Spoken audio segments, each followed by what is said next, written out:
Kaleshwaram commission మాజీ CM KCR, మాజీ మంత్రి హరీష్ రావుతో పాటు ఈటెల రాజేందర్ కూడా నోటీసులు ఇవ్వడంపై బీఆర్ఎస్ స్పందించింది. ప్రభుత్వం కక్ష సాధింపు ధోరణిగా మాజీ ఎంపీ వినోద్ విమర్శించారు. కాళేశ్వరం తెలంగాణ జీవనాడి అని అన్నారు. నోటీసులకు భయపడేది లేదంటున్న వినోద్తో మా bureau chief Narender face to face. Commission notice ఇవ్వడం పట్ల బీఆర్ఎస్ ఎలా స్పందిస్తుందని మనం తెలుసుకునే ప్రయత్నం చేద్దాం. బీఆర్ఎస్ మాజీ ఎంపీ వినోద్ కుమార్ గారు, పార్టీ సీనియర్ నేత. సార్,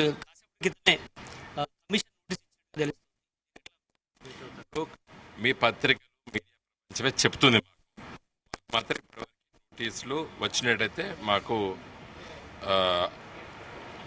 ఒక సమాచారం లేదు. కాబట్టి నోటీస్ వచ్చిన తర్వాత నోటీసులో ఏముందనేది కూడా ఎవరికి తెలియదు.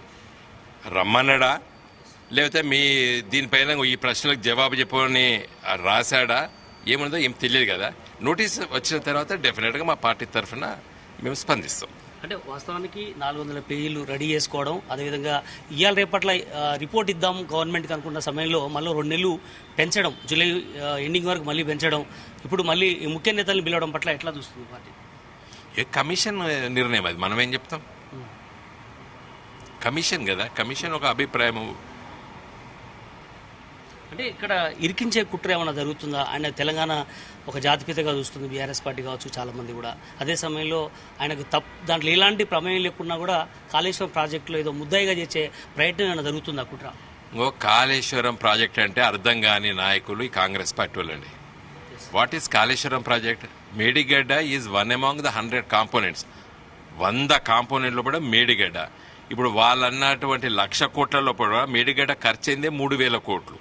3,000 కోట్ల పడ 260-70 పిల్లర్లు ఉంటాయి, దాంట్లో 3 పిల్లర్లు అంటే తిప్పి కొడితే 20-30 కోట్ల నష్టం కూడా జరగలేదు, కుంగింది.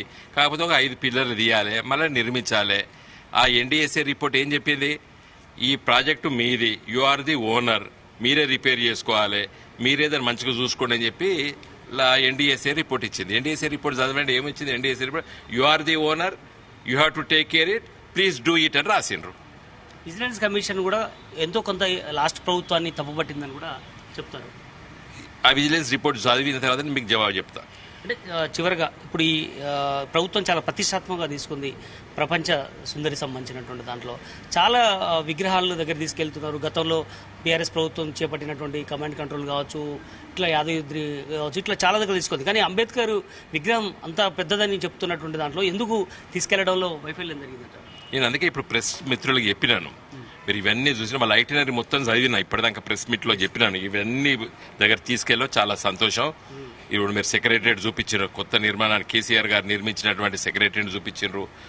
తర్వాత హెరిటేజ్ ఏదైతే రాజముద్రని తీసిపడేస్తా అన్నటువంటి కాకతీయ తోరణం చూపించినావు, రామప్ప టెంపుల్ చూపించారు, చార్మినార్ చూపించారు, ఇవన్నీ చూపించారు.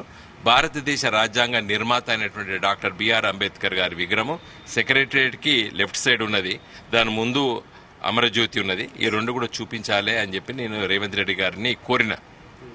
అంటే ఇప్పటికే చాలా చూపించారు కదా, అంబేద్కర్ విగ్రహం చూపించకపోతే తప్పేంటనే యాంగిల్ కూడా వాళ్ళు అంటే ఇంకా మర్చిపోవచ్చు రేవంత్ రెడ్డి అంబేద్కర్ గారిని.